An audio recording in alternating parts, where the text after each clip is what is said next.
India ने किस field में किस कंट्री को बीट नहीं किया। आप आईटी सेक्टर देख लें, आप उसका इंडिया की एक्सपोर्ट्स देख लें, आप उसके साथ साथ इंडिया का जो डेवलपमेंटल मॉडल है, इंडिया का इंफ्रास्ट्रक्चर है, कोई एक आप इंडिया का प्रोजेक्ट देख लें, इंडिया ने किस प्रोजेक्ट में किस कंट्री को बीट नहीं। बहुत आगे चले गए, दुनिया की सबसे बड़ी यूएस के पीछे छोड़ के वो जो से ऑफिस बिल्डिंग बनाने जा रहे हैं। बिल्कुल वो बनाने जा रहे हैं। मैं यही कहना चाह रहा हूँ कि कराची जो आपको क्या लगता है कि सूरत जो है उसमें 90% जो डायमंड की पॉलिशिंग है ना वो सूरत में ही हो रही है, तो आपको क्या लगता है कि सूरत अगर इतनी जल्दी स्ट्रांग हो रहा है तो किन ओपोनेंट्स का सामना होगा सूरत बनने जा रहे हैं। ट्रेडिंग ऑफिस जहाँ गए, जितनी भी डायमंड्स की जो ट्रेडिंग है वहाँ से, हर चीज़ की वहाँ से ट्रेडिंग होगी। क्या कहना चाहेंगे सर, इतनी अचीवमेंट्स इंडिया करता जा रहा है, किसी जगह पर भी देखें इंडिया सबसे रैंक में सबसे ऊपर जा रहा है। अब यूएस है जो कि अमेरिका जो सबसे बड़ा दुनिया का जो कंट्री हमें कहा जाता है सबसे पावरफुल कंट्री है, उनको भी अब उन्होंने 80 साल पुरानी उनकी बिल्डिंग को उन्होंने जो है ना बीट कर। आपको क्या लगा, कैसा व्यू था? बहुत अच्छा था, बहुत अच्छा व्यू था। अच्छा, क्या जय हिंद दोस्तों, भारत ने दुनिया का सबसे बड़ा ऑफिस बनाया है और अब भारत ने इस मामले में अमेरिका जैसे विकसित देशों को भी पीछे छोड़ दिया है। वो देखिए उन्होंने अब वो वहाँ पे जो आज के बाद उन्होंने शुरू करना ऑफिस जो बनाने लगा, दुनिया का सबसे बड़ा वो ट्रेडिंग ऑफिस बनने जा रहे हैं। ट्रेडिंग ऑफिस जहाँ गए, जितनी भी डायमंड्स की जो ट्रेडिंग है वहाँ से, हर चीज़ की वहाँ से ट्रेडिंग होगी। क्या कहना चाहेंगे सर, इतनी अचीवमेंट्स इंडिया करता जा रहा है, किसी जगह पर भी देखें इंडिया सबसे रैंक में सबसे ऊपर जा रहा है। अब यूएस है जो कि अमेरिका जो सबसे बड़ा दुनिया का जो कंट्री हमें कहा जाता है सबसे पावरफुल कंट्री है, उनको भी अब उन्होंने 80 साल पुरानी उनकी बिल्डिंग को उन्होंने जो है ना बीट कर दिया है। पेंटागन जो हर बंदे को पता है, उस पेंटागन जो बिल्डिंग 80 साल पुरानी बिल्डिंग और अब की जो बिल्डिंग ने उससे बीट कर दिया इंडिया ने। क्या कहेंगे, इतनी अचीवमेंट पे अचीवमेंट, किसी ना किसी को बीट करते ही जा रहे हैं, किसी ना किसी को बीट करते ही जा रहे हैं। पाकिस्तान इस तरह कुछ भी नहीं कर रहा, पाकिस्तान डे बाय डे नीचे आ रहा है, इंडिया डे बाय डे ऊपर जा रहा है, हर चीज़ को बीट ही करता जा रहा है। एक बात आपको बता दूं, ये तो तय है कि इंडिया सुपर पावर का ऐलान करने जा रहा है 2030 में, 2035 थर्ड इकॉनमी बनने जा रहा है। वो थर्ड तकरीबन फिफ्थ बन गया, उनकी करेंसी इंटरनेशनल हो गई है। भाई हमारी करेंसी पाकिस्तान में नहीं चलती प्रॉपर्ली, हमारी करेंसी पाकिस्तान में प्रॉपर्ली चलती, उनकी जनाब एयरपोर्ट्स पे चल रही है, दुबई के एयरपोर्ट्स पे चल रही है। इंटरनेशनल इकॉनमी,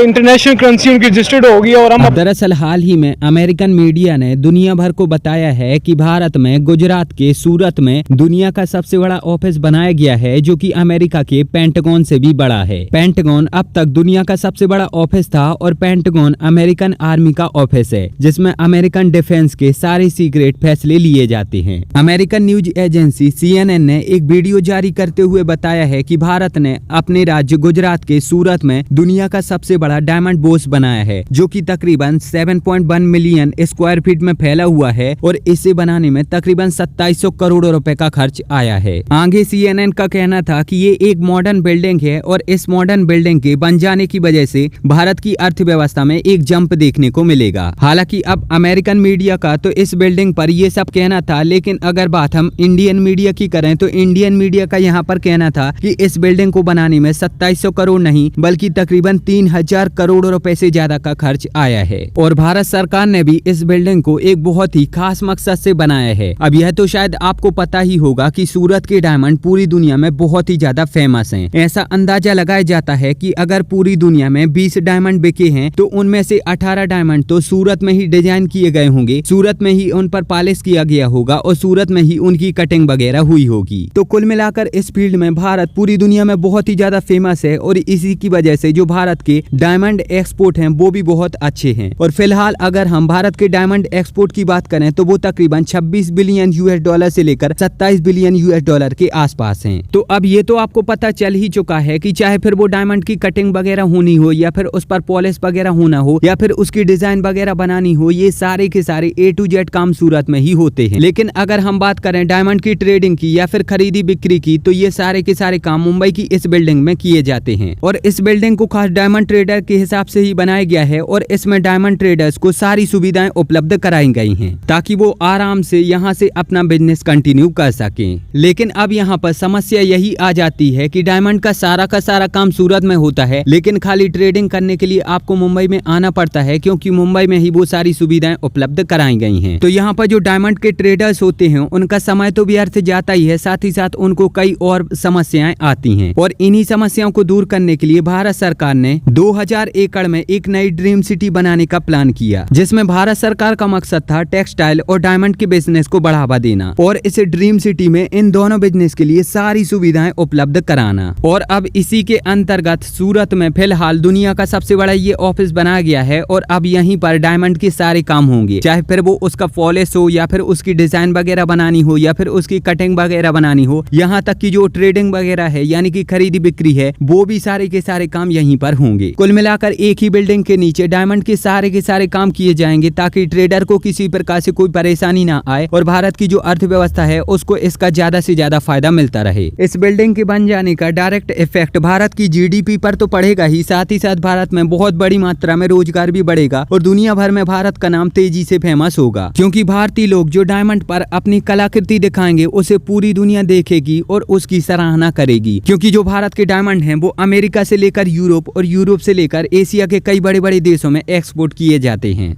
इंडिया का जो सिटी है सूरत, डायमंड की 90% जो पॉलिशिंग है और फिनिशिंग है वहीं से हो रही है पूरी दुनिया का अगर हिसाब लगाया जाए, और यही चीज़ उसकी इकोनॉमी को बहुत ज़्यादा सपोर्ट करी है और डेफिनेटली इंडिया को भी सपोर्ट करी है। तो आपको क्या लगता है कि सूरत जो है वो दुनिया का फास्टेस्ट ग्रोइंग सिटी बन सकेगा सिर्फ डायमंड की बेस पर?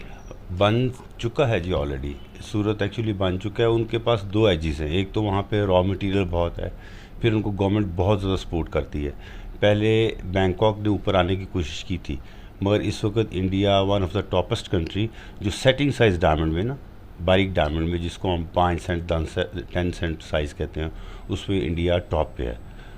और सर अगर हम पाकिस्तान की डायमंड इंडस्ट्री और इंडिया की डायमंड इंडस्ट्री को कंपेयर करें तो हम किस जगह पे फॉल कर रहे हैं? हम तो नहीं जी, वी आर नोवेयर। उसका रीज़न ये है कि यहाँ पे एक तो रॉ मटेरियल में अवेलेबल नहीं है और कटिंग के उस लेवल के प्लांट नहीं है।